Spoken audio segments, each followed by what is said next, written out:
mais reflexões sobre neurodivergência e autismo e viver no mundo. Já é difícil você sobreviver e já é difícil as humilhações que você sente. Além disso, é difícil as pessoas não te entenderem, a solidão, e a vida ser praticamente péssima, ser horrível, porque tudo é difícil.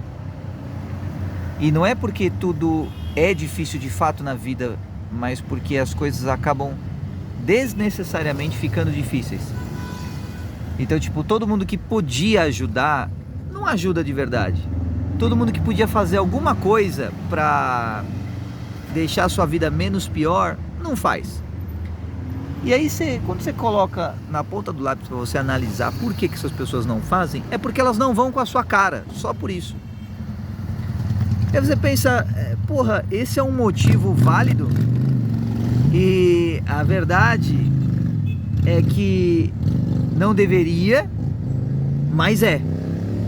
Então pessoas são mesquinhas e elas não têm compromisso com edificar a sociedade, produzir para o sistema,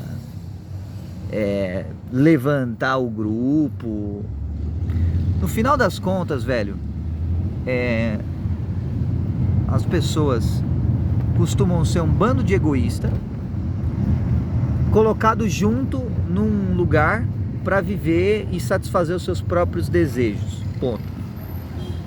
Aí você tem pessoas que vai na contramão disso, porque dá para você quebrar esse código e você ir na contramão disso. E só que assim, é tão solitário e é tão nadar contra a maré que quem é que consegue ficar por muito tempo assim?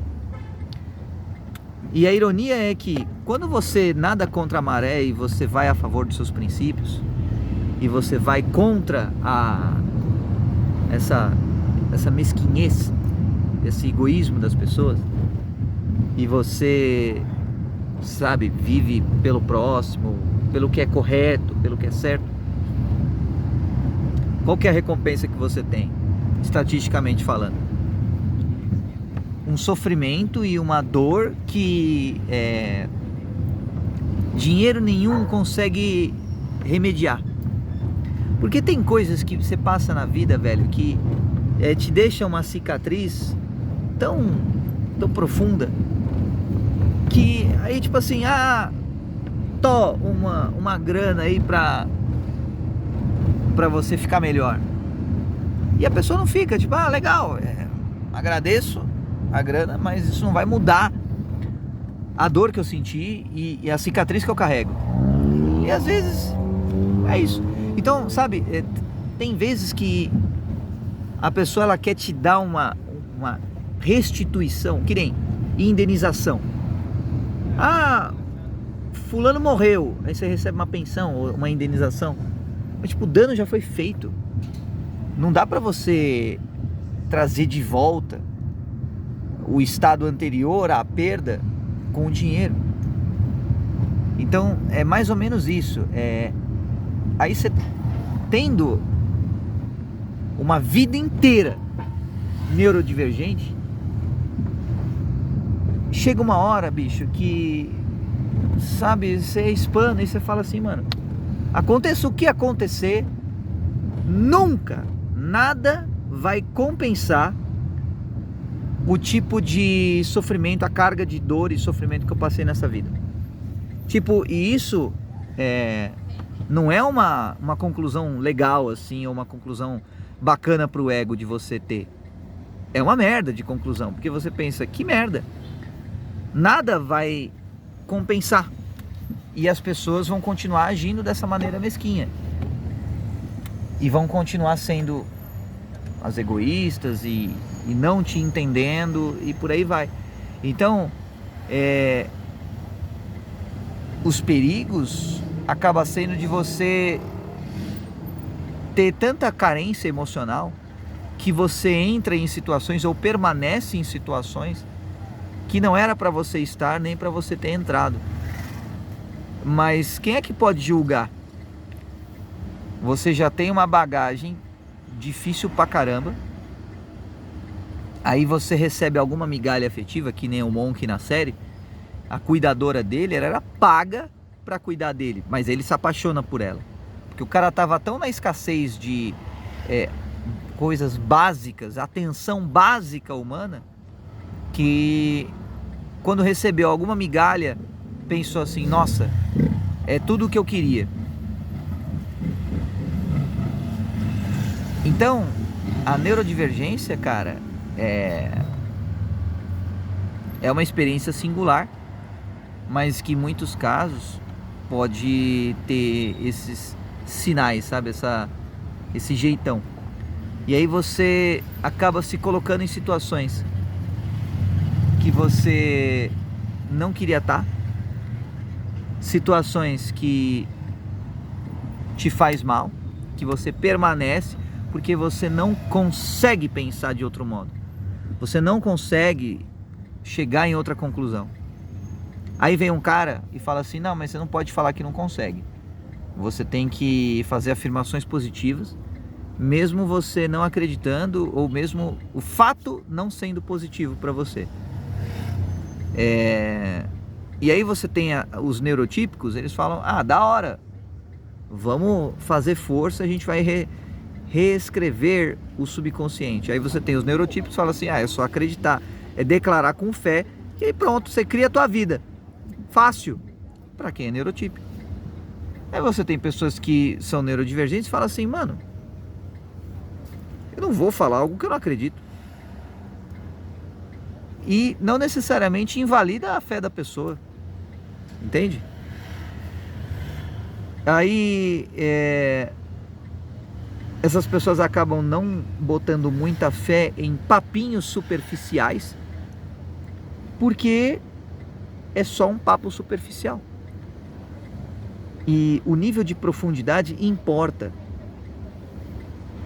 A profundidade de um conselho, de uma visão, importa.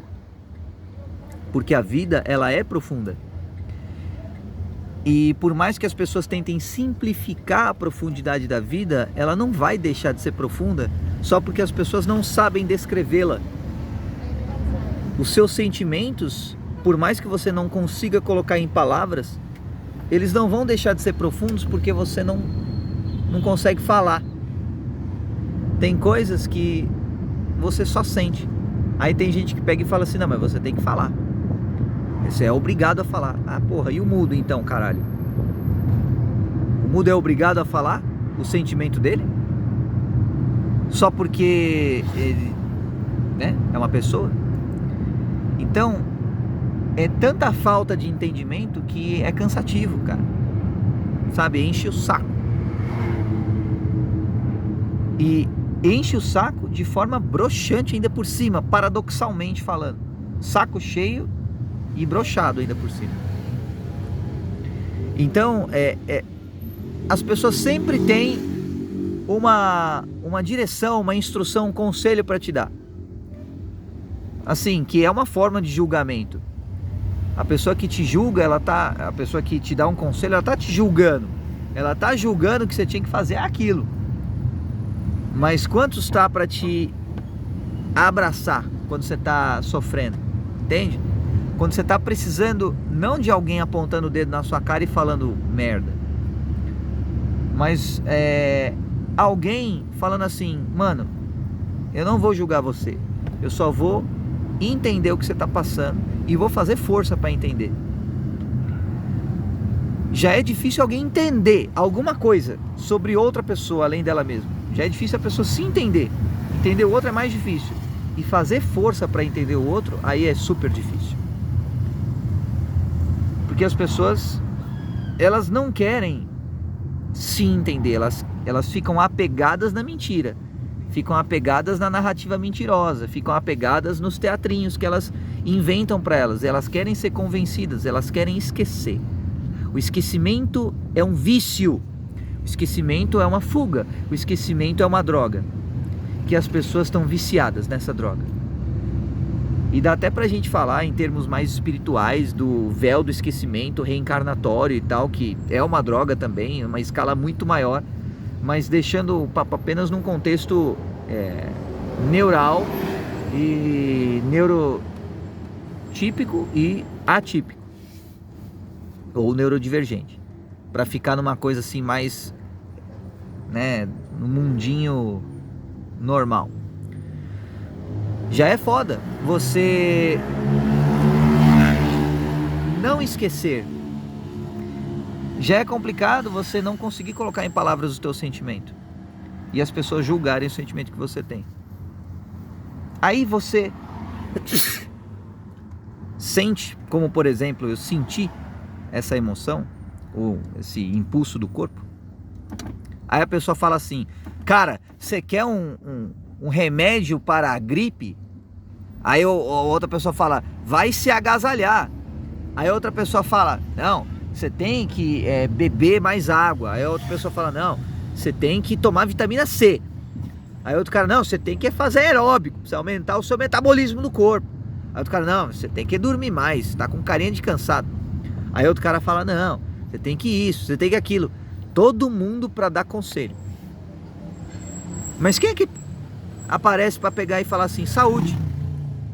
Entende ou não?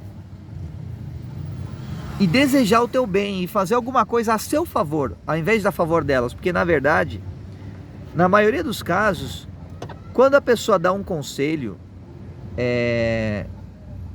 geralmente ela está o quê? Projetando uma crença dela sobre ela em você. E na verdade, o conselho dela é tipo assim: se eu estivesse na sua posição, eu faria isso.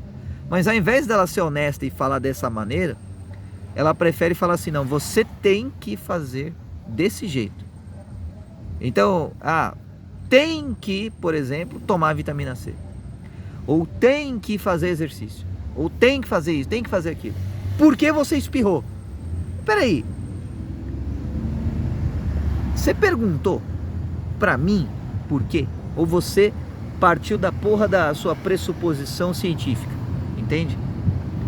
É aí que o mundo subjetivo é diferente do mundo objetivo. Então, embora a ciência humana tenha algum conhecimento sobre autismo e neurodivergência, nunca vai dizer respeito ao mundo subjetivo e individual da pessoa. Sempre vai ser o quê? Algo completamente fabricado ou manufaturado, sacou? Vai ser uma coisa assim, cagarregrice. Simples assim: faz isso. Aí a pessoa tá com um comportamento, a pessoa vê o comportamento e dá uma solução, dá um remédio, ou dá uma prática para a pessoa fazer um outro comportamento. Só que ela olha o comportamento, mas não olha o coração. Ela olha o que dá para medir, mas não olha o que é qualitativo.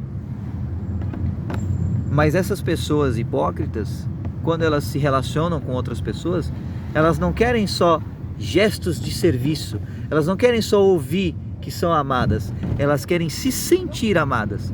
Mas você não vai se sentir amado ou amada porque alguém fala palavras, porque um robô, você programa um alarme no celular e escreve assim: eu te amo, para te acordar de manhãzinha, e vê se você vai se sentir amado ou se vai ficar irritado ou irritada vendo o alarme tocando e quebrando o teu sono. Então não é as palavras, é você se sentir. E para você se sentir, tem que ter uma espécie de chave, uma combinação de cofre ideal. Então não é só uma chave qualquer, tem que ser a chave certa para o seu cadeado, que é o seu cadeado. Então não é um cadeado qualquer, é o seu cadeado. E as pessoas tentam pegar e usar as chaves que elas querem para os cadeados que elas conhecem. Mas os cadeados que elas conhecem não são os seus. E aí você tem cadeados para cada situação diferente. O cadeado para o contexto de relacionamento íntimo, o cadeado para organização, o cadeado para comunicação. Aí buga alguma coisa, Aí a pessoa fica não verbal. Aí para você destravar o cadeado da verbalização, em quem é neurodivergente, é um saco, cara. Porque você precisa pegar, e quando ninguém destrava? Aí você tem que se destravar. E aí o tempo todo, você pensando em malabares de farol infinitos para você romper fora de uma situação de muito medo e de muita carga emocional. Porque por mais que você possa estar no ambiente seguro, por mais que você possa estar conversando com um psicólogo que está lá para te ouvir e tal, treinado para isso, não é ele que está sentindo os teus medos. Não é ele que sente o que você sentiu. E não é ele que acessa os sentimentos que você acessa ou reacessa por causa da tua neurodivergência. E não é ele que interpreta o mundo da tua maneira, porque você é você. Aí quem está de fora fala o quê? É só fazer tal coisa. É só ficar alegre. É só isso. Esse é o problema. As pessoas não entendem a neurodivergência. As pessoas não entendem quando o cérebro está com problemas. E além de não entender, tira sarro, caçoa, zomba, escarnece, despreza. E a solidão da neurodivergência é você saber que vai ser sempre mais fácil para os outros e vai ter mais mérito para os outros do que para você, pelo menos até agora, ou nesse mundo que a gente vive. Vai ser sempre mais fácil para os outros, eles vão ter mais mérito que você, eles vão ser mais reconhecidos pelo sistema meritocrático, e você, se tiver sorte, vão te olhar com pena, mas se não tiver sorte, vão te olhar com desprezo ou com raiva, ao invés de te olhar com amor, que é o que todo mundo busca. Mas na hora de dar o que buscam, a hipocrisia das pessoas chega nesse ponto. Então, ninguém quer ser desprezado, ninguém quer ser tratado com pena. As pessoas querem ser valorizadas, que se sentir especiais, se sentir únicas. Quer receber, mas você dá o que você quer receber ou não? As pessoas não dão.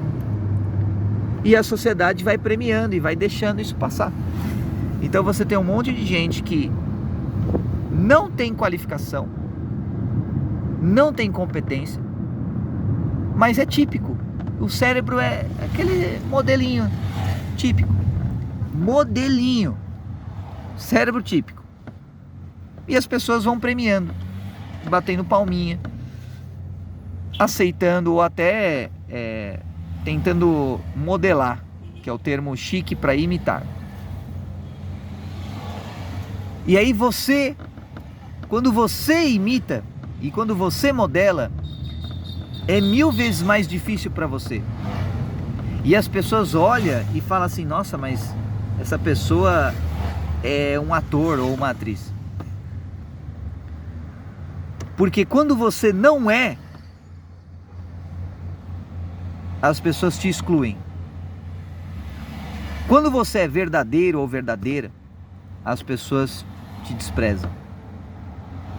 Aí, muitas vezes, por questão de sobrevivência, de trabalho, você precisa ser político ou ser falso mesmo e se acostumar a criar uma narrativa mentirosa na tua cabeça e se convencer de acreditar nessa narrativa mentirosa. E aí você vive a atmosfera política. Então você cria uma mentira, você acredita nessa mentira, você se convence. A arte da política é a arte de se convencer das mentiras que você sabe que no fundo são mentiras. E aí você fica brincando disso. Essa é a brincadeira da política.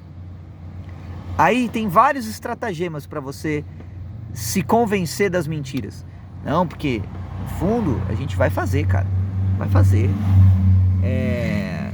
sabe? A obra pública, ela está acontecendo, ela vai ser cumprida. Aí a pessoa, ela projeta um cenário mental onde essa obra, naquele momento que ela está falando, ela realmente está sendo cumprida, mas na imaginação da pessoa. Aí o bem intencionado ou ingênuo que escuta a ladainha política acredita. Por quê? Porque acessou a imagem mental que a pessoa projetou.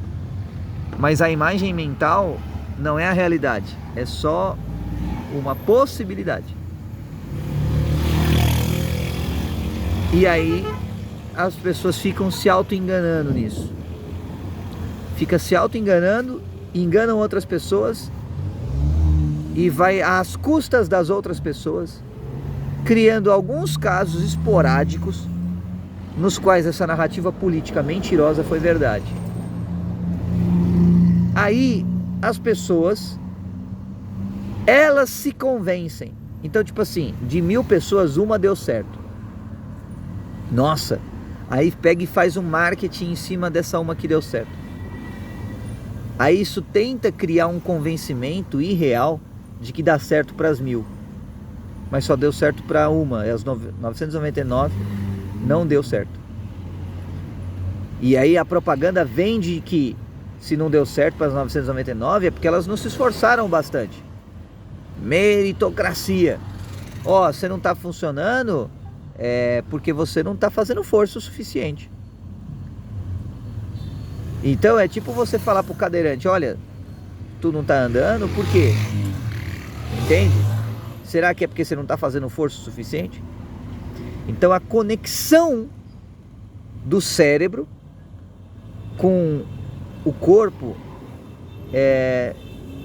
não existindo, não dá para fazer mais força e funcionar. Não é simples assim. É a mesma coisa com a neurodivergência, é a mesma coisa com a depressão, é a mesma coisa com o autismo. Mas as pessoas estão aí mais para julgar do que para entender. Então, quem sabe você tenha se identificado com alguma coisa que foi falada aqui nesse vídeo. Coloca aí nos comentários, que eu tenho interesse em saber como é que é a experiência para você, se você conhece alguém assim, porque a sociedade precisa de mais conscientização sobre esse tema, e não no sentido de disfunção ou no sentido de transtorno, mas apenas no sentido de ser diferente. Combinado? Que Deus te abençoe, faça uma excepcional semana, prospere muito e esfrega na cara desses FDPs que desacreditaram. Tamo junto, até a próxima, um abraço.